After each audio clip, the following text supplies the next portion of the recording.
السلام علیکم ورحمۃ اللہ تعالی وبرکاتہ۔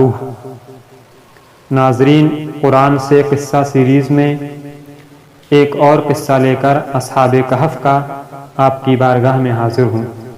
اکثر مفسرین کے نزدیک اصحاب کہف رضی اللہ تعالی عنہم کا واقعہ حضرت عیسیٰ علیہ السلام کے آسمان پر تشریف لے جانے کے بعد رونما ہوا، اور بعض مفسرین کے نزدیک یہ حضرت عیسیٰ علیہ السلام سے پہلے کا واقعہ ہے۔ اصحاب کہف افسوس نامی ایک شہر کے معزز خاندان سے ایماندار لوگ تھے۔ ان کے زمانے میں دقیانوس نام کا ایک بڑا جابر بادشاہ تھا، جو لوگوں کو بت پرستی پر مجبور کرتا، اور جو شخص بھی بت پرستی پر راضی نہ ہوتا اسے قتل کر ڈالتا تھا۔ دقیانوس بادشاہ کے جبر و ظلم سے اپنا ایمان بچانے کے لیے اصحاب کہف بھاگے اور قریب کے پہاڑ میں غار کے اندر پناہ حاصل کی۔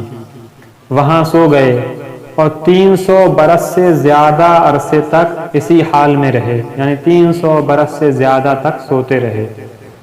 بادشاہ کو جستجو سے معلوم ہوا کہ وہ ایک غار کے اندر ہیں، تو اس نے حکم دیا کہ غار کو ایک سنگین دیوار کھینچ کر بند کر دیا جائے، تاکہ وہ اس میں مر جائیں اور وہیں ان کی قبر ہو جائے۔ یہی ان کی سزا ہے۔ حکومتی عملے میں سے یہ کام جس کے سپرد کیا گیا وہ نیک آدمی تھا۔ اس نے ان اصحاب کے نام، تعداد اور پورا واقعہ رانگ کی تختی پر لکھ کر تانبے کے صندوق میں دیوار کی بنیاد کے اندر محفوظ کر دیا، اور یہ بھی بیان کیا گیا ہے کہ اسی طرح کی ایک تختی شاہی خزانے میں بھی محفوظ کرا دی گئی۔ کچھ زمانے کے بعد دقیانوس بادشاہ ہلاک ہوا۔ زمانے گزرے، سلطنتیں بدلیں، یہاں تک کہ ایک نیک شخص بادشاہ بنا جس کا نام بیدروس تھا، اور اس نے 68 سال حکومت کی۔ اس کے دور حکومت میں ملک میں فرقہ بندی پیدا ہوئی، اور بعض لوگ مرنے کے بعد اٹھنے اور قیامت آنے کے منکر ہو گئے۔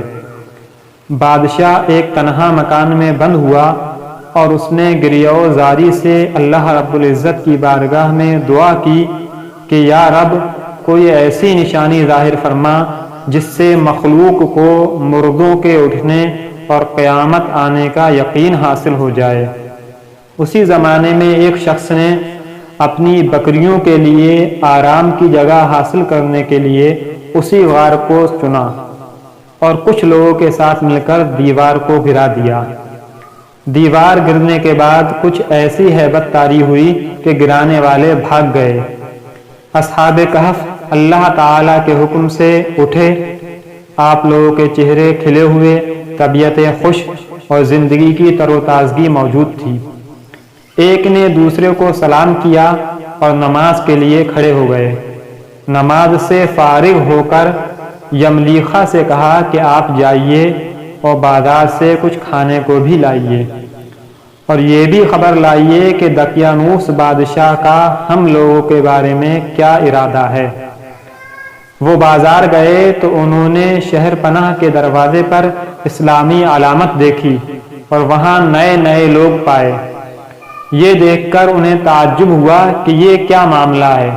کل تک تو کوئی شخص اپنا ایمان ظاہر نہیں کر سکتا تھا، جبکہ آج اسلامی علامتیں شہر پر ظاہر ہیں۔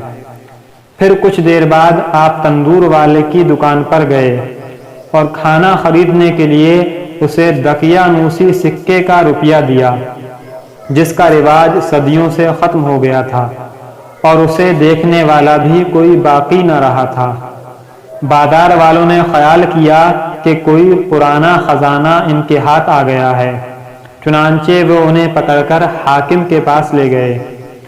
وہ نیک شخص تھا، اس نے بھی ان سے دریافت کیا کہ خزانہ کہاں ہے۔ انہوں نے کہا کہ خزانہ کہیں نہیں ہے، یہ روپیہ ہمارا اپنا ہے۔ حاکم نے کہا کہ یہ بات کسی طرح یقین کے قابل نہیں، کیونکہ اس میں جو سال لکھا ہوا ہے وہ 300 برس سے زیادہ کا ہے، اور آپ نوجوان ہیں۔